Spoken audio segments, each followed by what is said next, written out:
Em Pauta. Em Pauta. Jornalismo dinâmico e com credibilidade, com a jornalista Blenda Maraíza. No ar, Programa Em Pauta, a sua revista eletrônica semanal. Seja bem-vindo, seja bem-vinda a mais uma edição aqui do Programa Em Pauta, sua revista eletrônica semanal na cidade de Anápolis, na instância aqui do Canal 14, na NET Anápolis. No programa de hoje, o meu convidado é o professor de Direito e também delegado civil, Dr.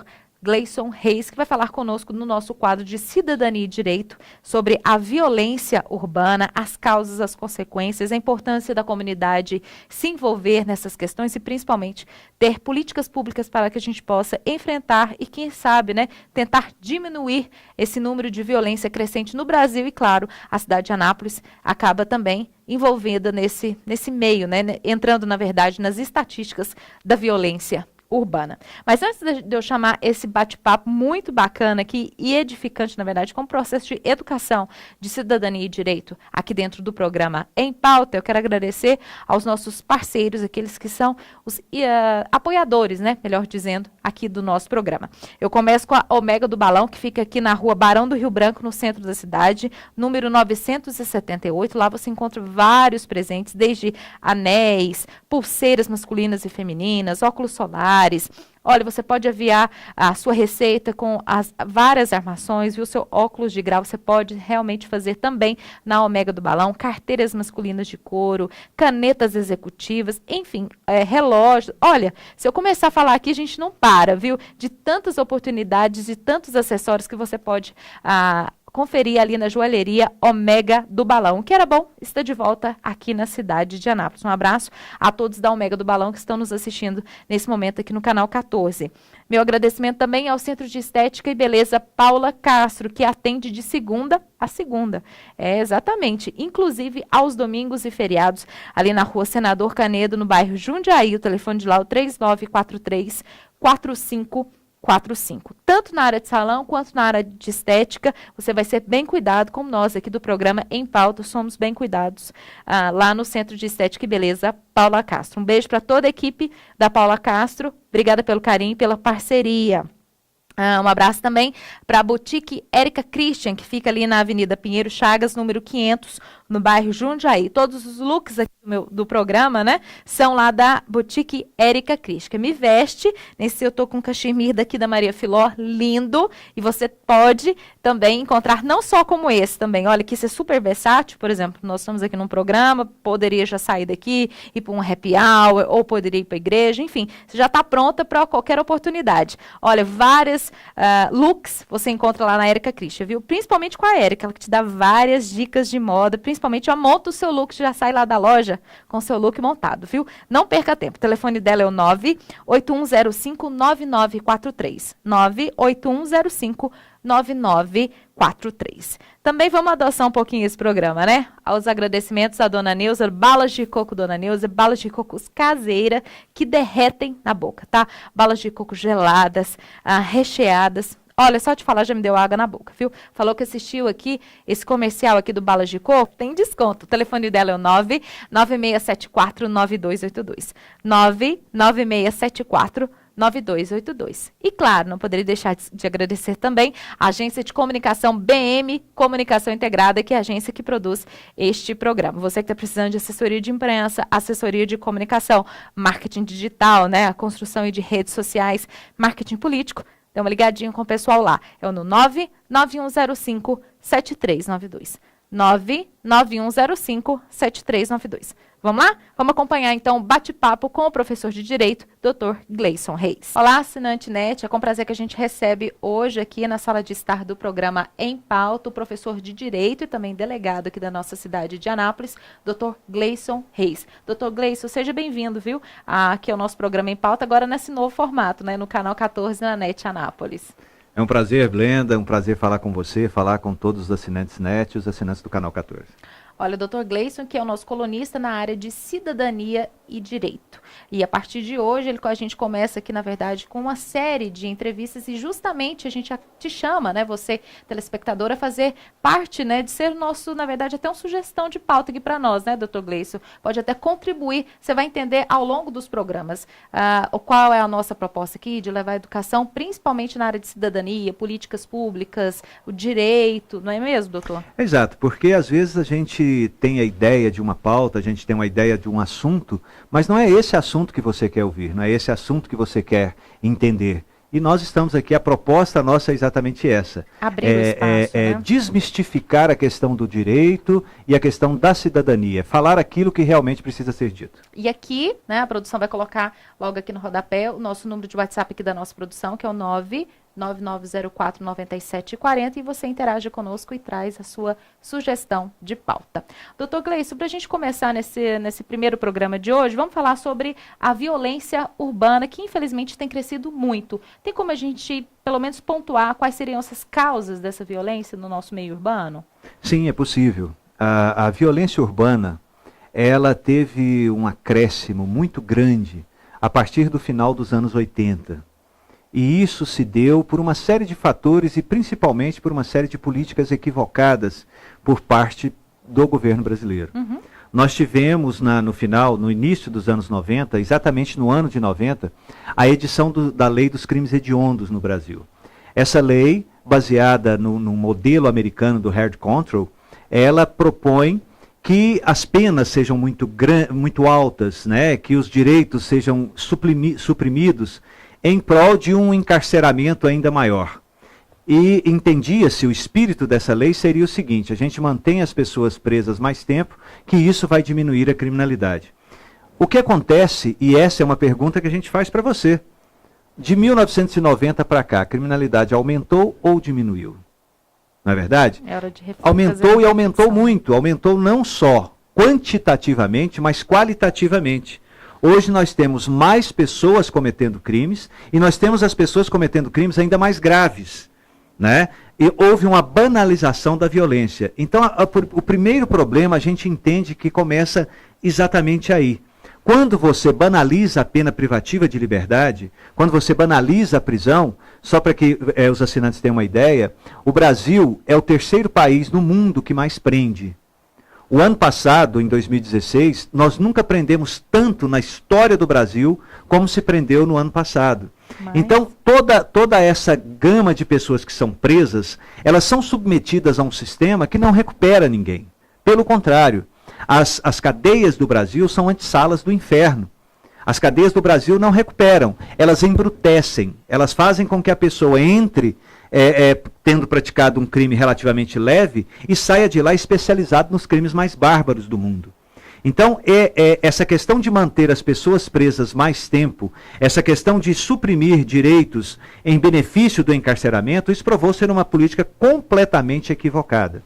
Bom, paralelamente a isso, nós tivemos também o problema social no Brasil. Algumas pessoas entendem, principalmente aqueles que são adeptos, né, a chamada bancada da bala, diz o seguinte: não, o bandido tem que ser preso, o bandido tem que ser, algum bandido bom é bandido morto. Mas isso, nós estamos falando dos efeitos. Nós temos que cuidar da causa da violência. Uhum. As causas da violência não estão sendo atacadas. Nós não temos no Brasil políticas sérias de segurança pública, porque todas as políticas de segurança pública no Brasil, elas versam quase que exclusivamente sobre a repressão, sobre a punição àquele que já cometeu o crime. Nós temos que nos preocupar com aquelas pessoas que ainda não cometeram o crime. É muito melhor nós nos preocuparmos com a construção de salas de aula, é muito melhor nós nos preocuparmos com a construção de ambientes de prática de esporte e de cultura do que preocuparmos com a construção de uma cela, né? Uma sala de aula vai evitar com que várias e várias pessoas acabem numa cela. Mas isso no Brasil virou um verdadeiro paradigma. Quando se trata de segurança, infelizmente, a gente trata quase que exclusivamente com relação à polícia.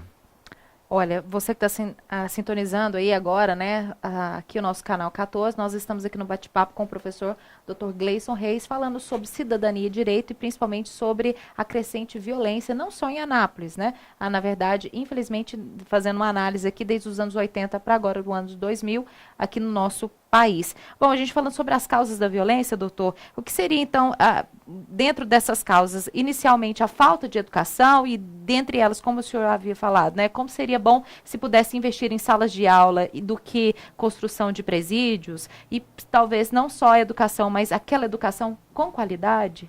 É exatamente isso, Blenda. Você disse o ponto nevrálgico da questão. Não é apenas o aumento das salas de aula, não é apenas o aumento do número de professores, mas é o aumento da qualidade do ensino. O Brasil, nós passamos por crises pedagógicas muito grandes e no afã de buscar inovações, nós acabamos perdendo o controle sobre essa questão da pedagogia com os nossos jovens. Infelizmente é assim. Nós tivemos, há bem poucos dias atrás, o caso de uma professora em Santa Catarina que foi agredida por um aluno, inclusive nas redes sociais, mostra a professora sangrando, né, de um murro que ela ganhou de um aluno porque tirou o aluno de sala de aula. Ou seja, houve uma inversão de valores muito grande e aquilo que alguns teóricos, né, da pedagogia entendiam como um avanço, que não precisa ter muitas regras, que é preciso dar liberdade de pensamento, isso acabou se tornando um incentivo para que a desordem, o caos acontecesse dentro das salas.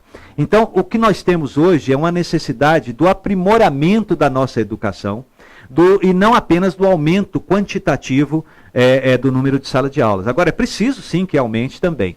Agora, nós não podemos pensar apenas na educação como a educação formal dentro do colégio, dentro da escola.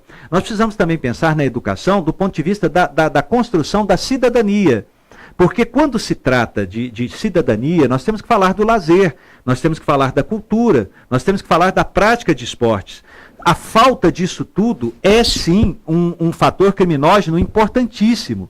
Nós sabemos, isso são dados, de que onde o Estado não fornece esse tipo de serviço, a criminalidade sempre aumenta.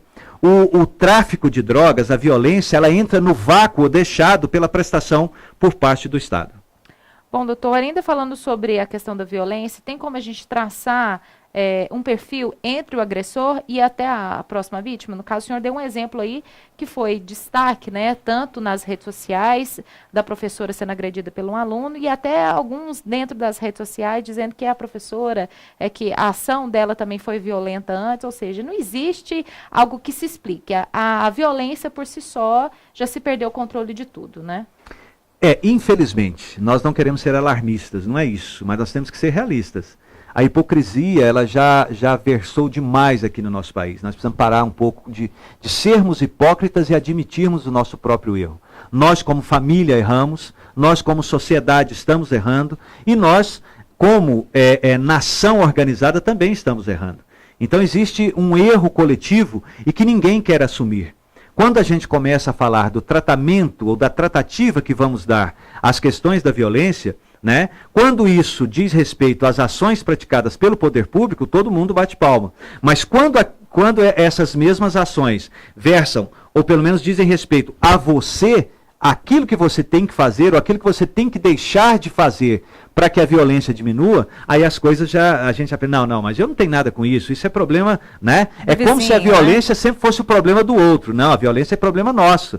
As causas da violência também é um problema nosso. Nós não conseguimos mudar o mundo. Ninguém, nem eu, nem a Blenda, nem vocês, ninguém consegue mudar o mundo. Agora, a gente consegue mudar a nós mesmos. O nosso meio, Isso, né? É importante. Ao invés de querer mudar o planeta, tenta mudar dentro da sua casa. Tenta mudar o universo que é dentro da sua própria casa. Resgate de valores, resgate de situações que são importantes, como a respeitabilidade, o amor ao próximo, um muito obrigado, um por favor, um com licença. Isso não faz mal para ninguém. Isso sempre abalizou as melhores sociedades. Então eu entendo que é preciso sim uma ação integrada. E aqui eu quero dizer que em Anápolis nós temos um projeto que é de vanguarda, que desde o dia 1º de janeiro está sendo aplicado em Anápolis o Plano Municipal de Segurança, baseado num programa das Nações Unidas, que as Nações Unidas têm o Programa das Nações Unidas para Desenvolvimento Urbano. E baseado nesse programa, nós conseguimos, através de um trabalho acadêmico de mais de 10 anos nas faculdades, elaborar um plano aonde o município assume a sua posição como ente federado. O município é um ente federado. O Brasil é o único país do mundo aonde a União, a federação, ela é composta também pelos municípios. Porque nós temos a União, os estados e os municípios. Em todas as outras federações do mundo é só União, estados. No Brasil, os municípios fazem parte. Muito bem. Em face disso, do município ser um ente federado, o município tem as mesmas responsabilidades que os estados e a União no que diz respeito ao bem-estar do cidadão.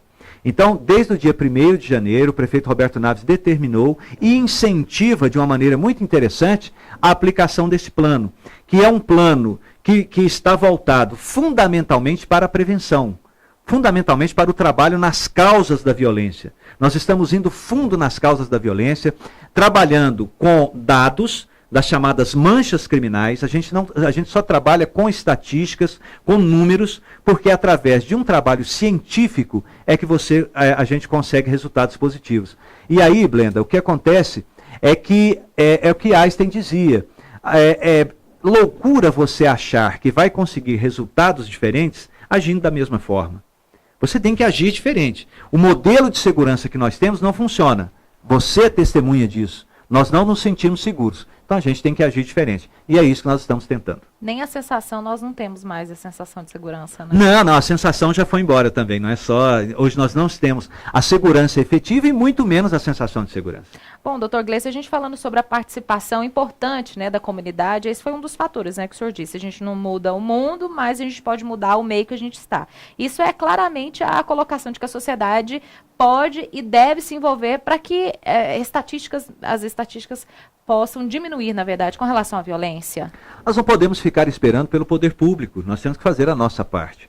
A sociedade organizada, a sociedade civil como um todo, ela tem a obrigação, eu não diria nem ela pode, ela tem a obrigação, ela tem o dever de participar dessa ação integrada em busca da diminuição da violência. E como que se consegue isso? É exatamente aí sim o município pode e deve estar ajudando, coordenando essas ações, né, através dessas entidades organizadas, exemplificando. Nós temos uma parceria hoje com o movimento comunitário em Anápolis, tanto o CONAMA como o COMAN, aonde nós, através das associações de moradores, nós estamos em contato direto com a sociedade, buscando soluções, ouvindo. Nós estamos muito mais ouvindo, né, do que falando. E em cima dessas sugestões que nos chegam em tempo real, é que a gente transforma isso em ações práticas. Bom, o senhor disse um exemplo, né, que está sendo realizado desde o dia 1º de janeiro, que é um projeto, né, que está sendo implementado nessa administração agora aqui na cidade de Anápolis. Isso já seria uma política pública para reverter esses dados de crescente da violência? No caso, agora a gente já está puxando para nós, né, aqui na cidade de Anápolis. Exatamente. O que acontece é o seguinte, o que são políticas públicas?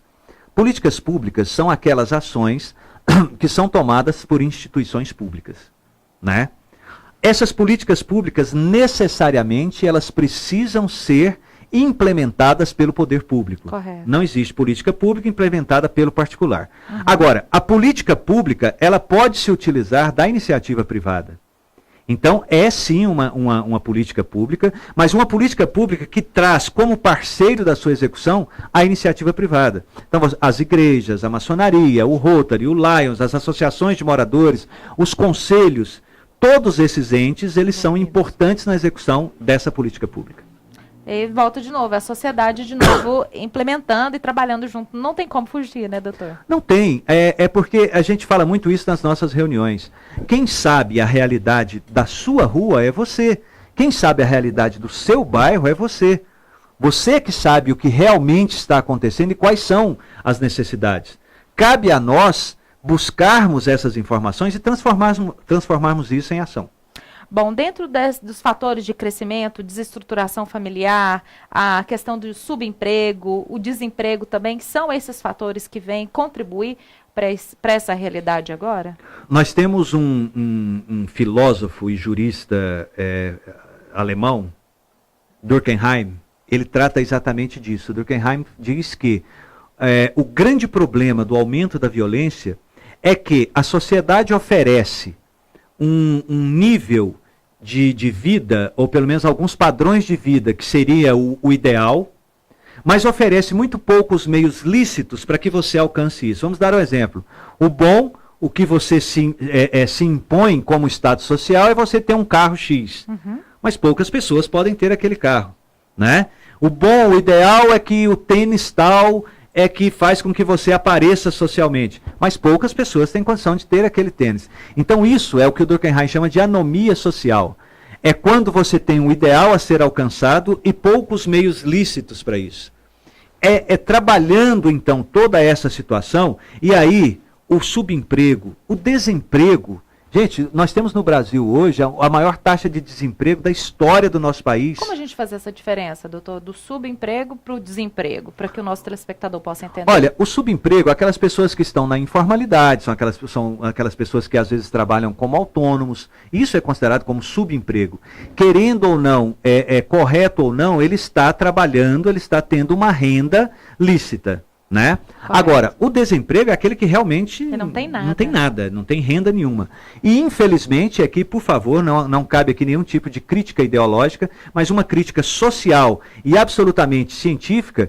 O Brasil contribuiu, o governo brasileiro, nos últimos governos federais, contribuiu muito para que isso se tornasse uma realidade. Ou seja, as pessoas saíam do subemprego, iam para o desemprego, mas aí por uma questão de um programa social, esse desemprego passou a ser meio de vida.